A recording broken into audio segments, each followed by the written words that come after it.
ಅವನು ಇದು ಕಾಲಿಂದ ಹೋಗ್ತಾನೆ ನೋಡ್ರಿ. ಇನ್ನು ಸ್ವಲ್ಪ ಮತ್ತೆ ಇನ್ನು ಸ್ವಲ್ಪ ಅದೇ ಇನ್ನು ಸ್ವಲ್ಪ ಹಿಂದಿತ್ತು ಟೈಟಾಗಿಲ್ಲ.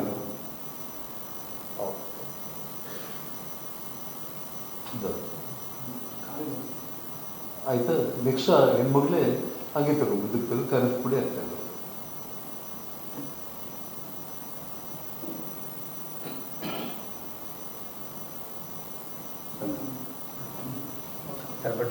ಪ್ರಶ್ನೆ ಇರೋದೇನಂದ್ರೆ ಅದು ಖಾರದ ಪುಡಿ ಯಾಕೆ ತಂದ್ರು, ಖಾರದ ಪುಡಿಯಲ್ಲಿ ಅಂದ್ರೆ ನ್ಯಾಚುರಲ್ ಆಗಿ ವಿಷಯ ಏನಂತಂದ್ರೆ ಇದು ಟೈಮಿಂಗ್ ಸಮೇತ ಮೊಬೈಲ್ಗಳಲ್ಲಿ ರೆಕಾರ್ಡ್ ಆಗಿರೋದು ಇದೆ.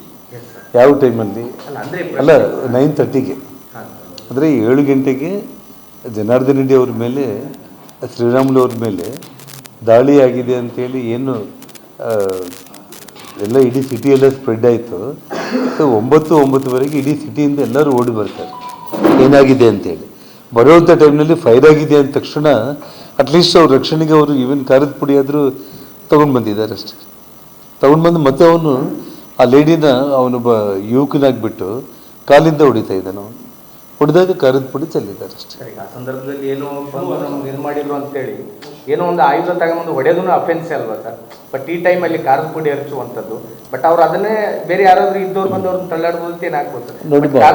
ಒಬ್ಬ ಮಹಿಳೆ 7 ಗಂಟೆಗೆ ನಮ್ಮ ಮೇಲೆ ಅಟ್ಯಾಕ್ ಆಗಿದೆ ಅಂದ ತಕ್ಷಣ ಅಭಿಮಾನಿಗಳಾಗಿ ಮನೆ ಹತ್ರ ನೋಡ್ಲಿಕ್ಕಂತ ಬರೋ ಸಮಯದಲ್ಲಿ ಅವರ ರಕ್ಷಣೆಗೆ ಅವ್ರು ತಗೊಂಡು ಬರೋದ್ರಲ್ಲಿ ತಪ್ಪೇ ಇಲ್ಲ ಸರ್. ಅದಷ್ಟೇ.